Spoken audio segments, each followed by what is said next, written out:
The wind in the Montana high country did not whisper. It screamed. It clawed at the small homestead like a living animal, ripping shingles off the roof and tearing fence rails from their posts. Clara Barrow fought it anyway. She had been fighting it every day since her husband Amos died. Her hands were cracked and bleeding, her breath turning to white smoke in the frozen air. She swung the hammer again, trying to pin a loose rail back into place, but the wind tore it from her grip and threw it into a snowbank. She cursed under her breath. She was only 32, but grief and winter had carved years into her face. She felt brittle, thin as the last leaf clinging to a dead branch, and she was running out of things that could break before she did. A sudden, terrified squawking rose from the small shed behind the cabin. Not a complaint, a scream. Clara dropped her hammer and ran. Her boots punched through the deep snow as she stumbled toward the shed. She had 3 cows already lost to the cold, half a sack of flour, and only 2 chickens left. Those birds were the thin line between her and starvation. A gray shadow bolted out from behind the shed, a starving coyote with a fat hen hanging from its jaws. Clara didn't think. She lunged for the shotgun leaning beside her cabin door. The metal froze her fingers through her gloves as she swung it up and fired. The blast cracked across the valley. The coyote collapsed in the snow. The second hen staggered away, terrified but alive. Clara retrieved the warm body of the dead bird and carried it inside. This land took from her every day, and she refused to surrender one more thing. She was plucking feathers near the fire when a heavy pounding rattled the door. Not a neighbor's knock, not the polite tap of a trader, a stranger's fist. Her hand closed around the shotgun. "Who's there?" she called. A long pause. Then a single word in a rough voice. "Shelter." Clara's stomach tightened. The nearest homestead was 12 miles east. No one came out here without reason. She scraped frost from the small window and peered out. A massive figure leaned against her doorframe, tall as the doorway itself. A mountain man wrapped in furs so thick with ice, he looked carved from the storm. His left side was soaked dark with frozen blood. He swayed as if barely conscious. "Go away," Clara said. "I've got nothing for you." "Don't need nothing," he rasped. "I'll trade. One night by the fire. Just the floor." "No." She raised the shotgun where he could see it. The man grunted, unslinging a heavy pack from his back. It fell into the snow with a dull thud. He fumbled with the straps and pulled out a bundle of perfect, thick pelts. Prime beaver fur. 10 of them. "For the floor," he said. "One night." Clara stared. 10 pelts were enough to pay her taxes, buy seed, and fill her shelves for the winter. A man only offered that much if he was dying. She looked at him again. He was dying. Her fear tangled with another feeling, desperation. Not for him, for those pelts. They were the first chance she'd had in years to get ahead of the hunger creeping into her life. "Just the floor," she warned. "You try anything, I shoot." "Just the floor," he whispered. She unbarred the door. The wind shoved it inward, bringing a swirl of snow and the stranger along with it. Up close, he was even larger, his head nearly brushing the low ceiling. He collapsed near the hearth without a sound, curling toward the weak fire like a wounded wolf. Clara shut the door and dropped the bar into place. The cabin felt smaller, tighter, alive with danger. She ate her cooked chicken standing up, shotgun beside her. The stranger did not move, not even when she laid a thin quilt 6 feet from the fire. "That's yours," she said. His fevered eyes opened, pale gray, clouded with pain. He nodded once and crawled onto the blanket, biting back a groan. Clara sat on her cot, shotgun in reach, watching him. She expected trouble. A man like that could overpower her in a heartbeat. But he didn't move. He didn't ask for food. He didn't try to speak. Hours passed. The only sounds were the endless scream of the wind and his harsh, uneven breathing. Then, near midnight, he began to tremble. At first, she thought he was waking. Then she realized he was dreaming. "No. Fighting. No." He whispered. "Not again. Let him go. His good hand clenched. His body jerked as if struck. A sound escaped him, low, broken, full of guilt so deep it froze her blood. He was not a bully talking in his sleep. He was a man being hunted by ghosts. Clara tightened her grip on the shotgun, but did not look away. She knew that kind of pain. She had seen it in the mirror. When dawn finally crept across the window, he lay still again. Too still. Clara rose, her legs stiff. She touched his forehead. He was burning. Fever, infection, death waiting at the door. She stared at the pelts, at the man, at the cold world outside. She whispered a curse at the ceiling. Damn you! And she chose to save him. Clara worked through the morning with a sharp, focused anger. The stranger was half dead, his shoulder wound swollen and black around the edges. Whoever had shot him had left the bullet inside. An infection had eaten its way deep. If she didn't act now, he would be gone by nightfall. This is going to hurt, she muttered. More to herself than him, she heated snow on the hearth until it melted into steaming water.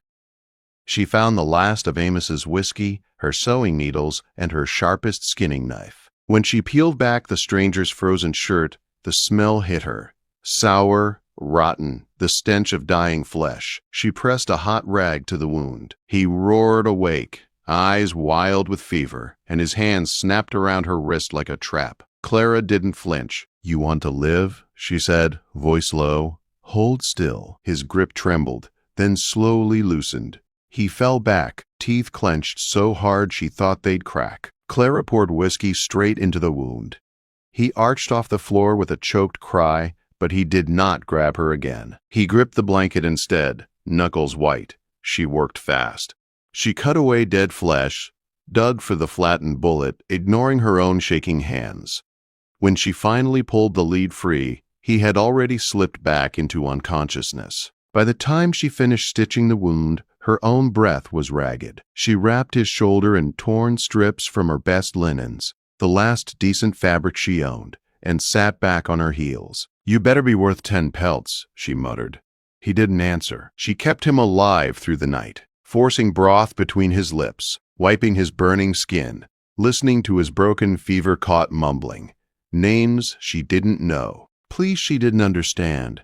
Pain she recognized. On the second morning, the fever cracked. His eyes opened, clear for the first time. He looked at the clean bandage, the empty bowl, then at her.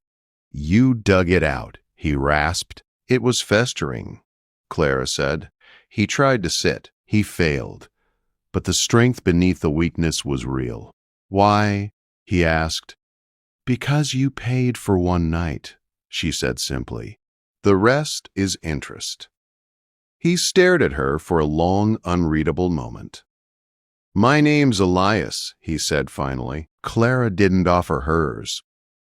Not yet. By the next day he was on his feet, not steady, but standing. He insisted on fixing her fence. She told him he was too weak. He answered by limping outside with a hammer and setting to work one-handed. All day she watched him through the window. His good arm did the work of 2 pounding rails into place with slow, stubborn force. He didn't complain, didn't rest, didn't ask for food. When the pain gripped him, he simply paused, breathed, and kept swinging. It was strange, watching a man keep his promise without grumbling. Amos never had. When Elias came inside, he ate whatever she gave him and slept by the fire like a wounded bear. The silence between them shifted.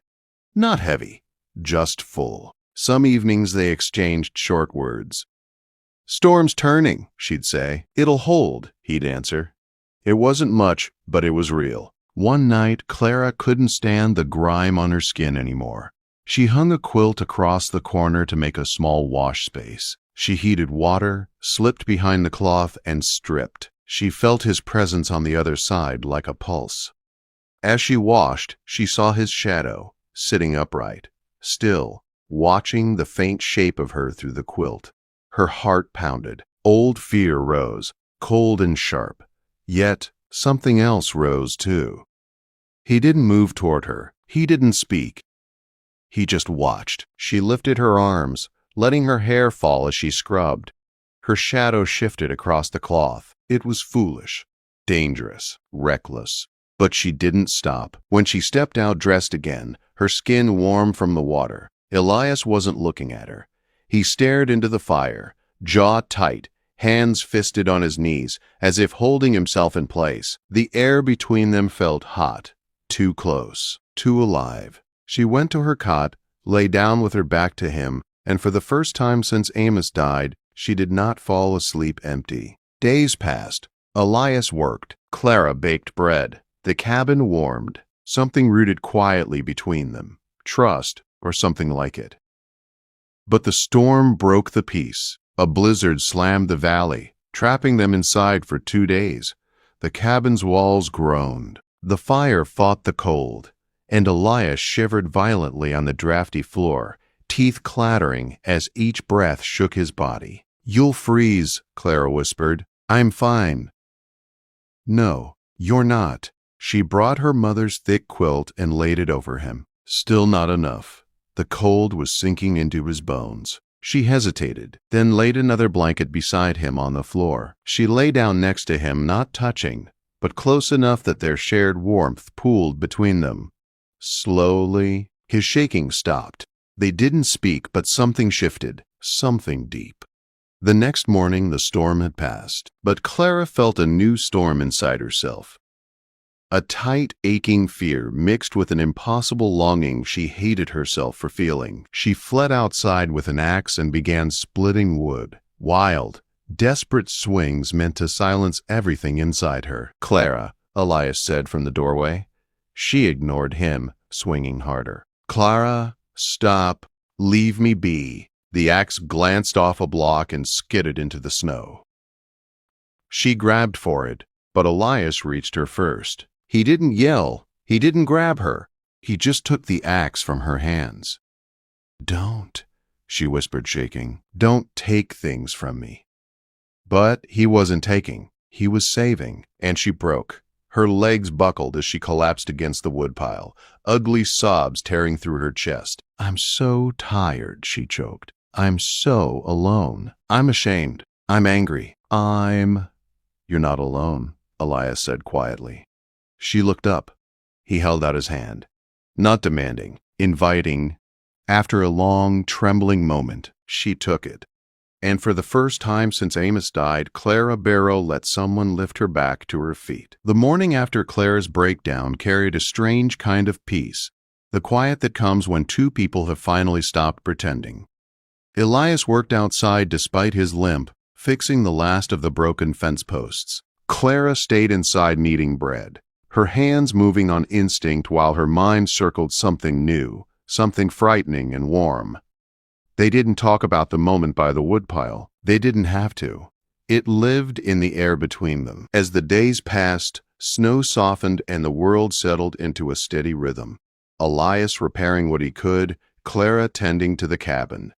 They shared meals. They shared silence. And they shared glances that spoke louder than any words. But the quiet never lasts in the Montana high country. One cold afternoon, a rider appeared on the trail.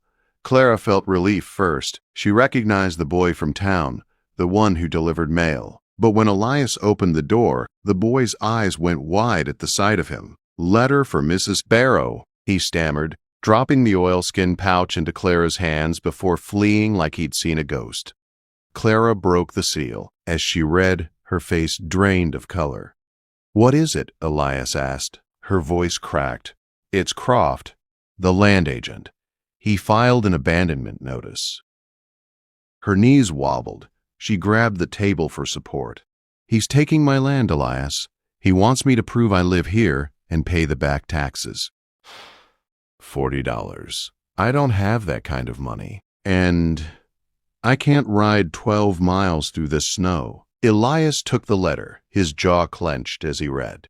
"He set a trap," Elias said. "He knows you're stuck here." Clara sank onto the stool, her breath coming fast. "It's over. He'll take everything." "No," Elias said. "You fight this." "How?" she demanded. "You show up in town and you'll be arrested on sight. And I go, Croft will laugh in my face. Elias stepped forward, his voice low. Then I go anyway. She stared at him in horror. You can't. I can, he said, grabbing his coat. And I will. Clara's voice broke. You'll bring trouble back with you. He looked at her with an expression she couldn't read, part pain, part determination. Trouble's coming anyway, he said. Might as well meet it head on. Elias left at dawn. Clara watched him ride away, her heart a tight fist in her chest. Hours crawled by. The sun dipped low. The cold deepened. Then she heard hoofbeats. 2 horses. Her blood froze. They weren't Elias. 2 men dismounted without knocking and shoved into the cabin. One had narrow eyes and a cruel grin. The other was broad, his coat filthy. Clara raised the shotgun. Well now, the tall one said. No need for that. We're just here to inspect the property. You're here to lie for Croft, Clara said. The tall one stepped closer. We're here to see what's worth keeping. His gaze drifted toward her hair. His hand reached out. Clara didn't think. She moved faster than she ever had. She angled the shotgun, pointed near his feet, and pulled the trigger. The blast blew a crater in the floorboards. The man screamed and fell back, his leg peppered with splinters. His partner froze in terror. The next shot, Clara said, cocking the second hammer, goes through your stomach. They bolted for their horses, falling over each other to escape. Clara barred the door with shaking hands. Only then did she sink to the floor, trembling from head to toe. Elias returned at nightfall, stumbling through the door with wild fear in his eyes. Clara! He shouted. Are you hurt? She looked up from the floor, hair a mess, face smudged with smoke and gunpowder. 2 men came. I scared them off. Elias took in the ruined boards, the smell of spent powder, the shotgun still clutched in her hands. A slow, fierce pride filled his face. Good, he said, real good. But the victory was brief. Elias's expression darkened. Sheriff Barlow is here, he said. He saw me. He's coming, and Croft's working with him. Clara's jaw tightened. Let them come. Elias stared at her like he was seeing her for the first time. They didn't sleep that night. At dawn, the riders appeared. Barlow, Croft, and a half-dozen hired guns. They surrounded the cabin like wolves circling wounded prey. Barlow bellowed, Elias, you're under arrest for murder. Clara Barrow, you're charged with harboring a fugitive. They fired first. Bullets tore through the walls. Glass exploded. A shot ripped through Elias's thigh, dropping him to the floor. Clara dragged him behind the hearth, choking on dust and fear. You have to fight, Elias gasped. Keep them back. Clara loaded the shotgun with trembling hands. A man rushed toward the door with a burning torch. She fired. He fell. Elias's eyes were fading. Blood poured through Clara's fingers as she pressed cloth to his wound. We're losing, he whispered. No, she said. Not today. She spotted the old hayshed, the oil, the matches. I need smoke, she whispered. No! Elias grabbed her arm. You'll be killed, she pulled free. Cover me. He fired 3 slow, painful shots as Clara dashed outside into the chaos. Bullets snapped past her ears. She ducked into the shed, splashed oil, struck a match. Humph! Flames shot upward. Smoke billowed across the field, blinding Barlow's men. They coughed, stumbling through the haze. Elias, barely conscious, aimed at a lunging shadow. The man crumpled, but the effort drained him. He collapsed, blood pooling fast. Clara raced back inside. He was pale, too pale. Outside, Barlow shouted, He's down! Get the woman! Clara covered Elias's body with hers, waiting for the door to break open. Then, hooves thundered. Silas Croft! A familiar voice roared. That's far enough! Abner Potts and 6 armed ranch hands swept into the valley. Rifles leveled, formed a wall. Croft and Barlow froze. A shot cracked the air. Warning, not killing. Barlow dropped his gun, clutching his arm as he howled. And just like that, they ran. The siege was over. Elias wasn't dead, but he was close. Abner helped Clara drag him to the cot. They stitched, cleaned, prayed, held him through the fever that nearly took him. On the fourth morning, Clara fell asleep with her head on his chest. She woke to his hand shaking weakly against hers. Elias was alive, and when he looked at her, something in him softened. The months that followed changed everything. Croft and Barlow were arrested, exposed in a territorial trial that packed the courtroom. Elias testified against them, confessing to his own past with a quiet steadiness that stunned the town. Croft and Barlow were sentenced. Elias's warrant faded with Barlow's death, and as winter melted into spring, Clara rebuilt her land. One warm evening after months away, a man walked into her barn. Clean-shaven, lean, scarred, familiar. "Clara," he said softly. "I'm a free man."